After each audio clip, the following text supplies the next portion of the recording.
Minimum 17-18 বছর পর আজকে লিখতে বসেছি। তো লিখতে বসে এরকম যে মনে খেয়াল আসবে আমি ভাবিনি।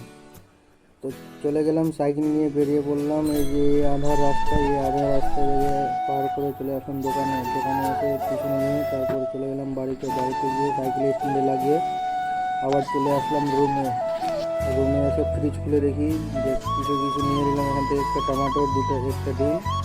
তো দুটো ডিম নিলে মা বলতো, তাই একটা ডিম নিলাম। তারপরে এখান থেকে বন্ধ করে একটু কাটতে বসে গেলাম।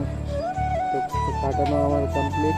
তোমরা কে কে বাড়িতে এইভাবে বানায় খাচ্ছে আমাকে অবশ্যই কমেন্টে জানাবো। আর এটা হলো আমাদের রান্নারুম। তো রান্নারুম দেখতে পারো, এখানে মা রান্না করে। তো আমি গ্যাস জ্বালিয়ে সব কিছু কেটে দিলাম। তো এতক্ষণ দেখার জন্য ভিডিওটা ধন্যবাদ। তো আমাদের ম্যাগি রেডি। তো তোমরা আগে তোমরাই খেয়ে নাও, আমি পরে খাবো, কারণ জানোই